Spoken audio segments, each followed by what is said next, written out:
సహకార సంఘాల్లో పనిచేస్తున్న కంప్యూటర్ ఆపరేటర్లకు ముఖ్య గమనిక.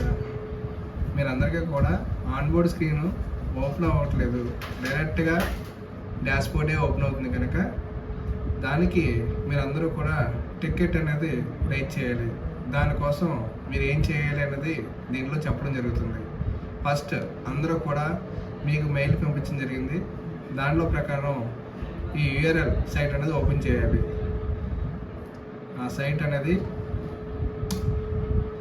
ఈ విధంగా ఓపెన్ అవుతుంది. ఆ సైట్లో మీరందరూ కూడా user type, select type, department, public, CEO login అని 3 రకాలుగా ఉంటాయి. దీంట్లో అందరూ కూడా సిఇఓ లాగిన్ ఎంటర్ చేస్తే అక్కడ పాస్వర్డ్ కింద ఎవరైతే సిఇఓ కింద వర్క్ చేస్తారో వాళ్ళ మొబైల్ నెంబర్, వాళ్ళ ఆధార్ కార్డ్ నెంబరు ఎంటర్ చేయవలసి ఉంటుంది. ఎంటర్ చేసిన తర్వాత వాళ్ళకి ఓటీపీ అనేది వెళ్తుంది.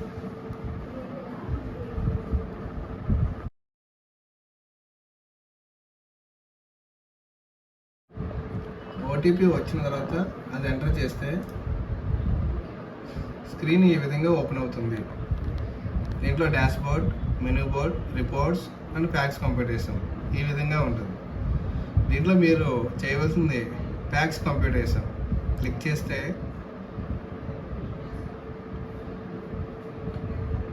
Centrally sponsored project for the computation of facts in Andhra Pradesh సైట్లో రాగానే టికెట్ మేనేజ్మెంట్ డాష్బోర్డ్ అనే సైట్ ఓపెన్ అవుతుంది. దీంట్లో మీకు ఏదైనా ఇష్యూ వచ్చినప్పుడు ఏ విధంగా రైజ్ చేయాలి, మీరు ఆ వరకు కూడా ఫోన్ చేయనవసరం లేదు. డిపిఎం గారికి కానీ, లేకపోతే మీ మేనేజర్కి కానీ, మీ సూపర్వైజర్కి కానీ ఎవరికి ఫోన్ చేయకుండా ఈ సైట్లో నేను ఏదైతే చెప్పానో అదే విధంగా మీరు లాగిన్ అయ్యి మీ ఇష్యూని సబ్మిట్ చేస్తే డైరెక్ట్ టాప్గా వాళ్ళే దాన్ని ఎస్కలేట్ చేయడం జరుగుతుంది. ఇక్కడ మీకు ఇష్యూ వచ్చింది, సో సబ్మిట్ టికెట్ అనేది ఇక్కడ సబ్మిట్ చేయవలసి ఉంటుంది. ప్రాబ్లం ఏంటి, కస్టమైజేషన్ రిలేటెడ్ రిక్వైర్మెంటా, లేకపోతే రెడీనెస్ ఆఫ్ ది ఆన్లైనా, లేకపోతే హెల్ప్ డెస్క్ రిలేటెడా, సాఫ్ట్వేర్ రిలేటెడా అనేది ఎనీ ఇష్యూ, ఏ ఇష్యూ అయినా సరే ఈ కింద డ్రాప్ డౌన్ బాక్స్లో మీకు ఏదైతే రిలేటెడ్గా ఉందో దాంట్లోకి మీరు క్లిక్ చేసుకొని నెట్వర్క్ రిలేటెడ్ ఇష్యూ, అదేవిధంగా ప్రోడక్ట్ డిసిటీనా, డిసిటీ బల్క్ అప్లోడా, ఈఆర్పియా, ప్రీ మైగ్రేషనా, మీకు ఏ ప్రాబ్లం వస్తే ఆ ప్రాబ్లమ్ని ఇక్కడ చూస్ చేసుకొని ఎంటర్ చేసి తర్వాత మాడ్యూల్ నేను ఎగ్జాంపుల్గా ఎంటర్ చేయడం జరుగుతుంది. మీకు వచ్చిన ప్రాబ్లం చూసుకొని మీరు ఇక్కడ డీటెయిల్గా ఎంటర్ చేయండి.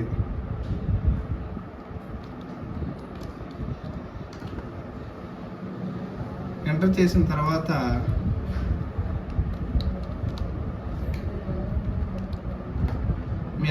వాళ్ళకి ఒక టికెట్ అనేది రైట్ చేయడం జరుగుతుంది. ఆ టికెట్ ఏ విధంగా వస్తుందో ఇది ticket ID APS I000034 assign to G Bapuji, mobile number, so assign date, day time, ఈ విధంగా టికెట్ అనేది వస్తుంది. సో దీనిని ఆప్కో మన డిపిడిఎం గారు బాపూజీ గారు ఆప్కో పంపించడం జరుగుతుంది. సో వాళ్ళు దాన్ని ఎస్కలేట్ చేస్తారు. అంతే అని ప్రాబ్లం వచ్చిందని చెప్పేసి మీరు ఎవరికి కూడా ఫోన్ చేయక్కర్లేదు. చెప్పిన విధంగా టికెట్ మేనేజ్మెంట్ సిస్టమ్ని యూజ్ చేసుకుంటే సాల్వ్ అనేది అవుతుంది. Thank you.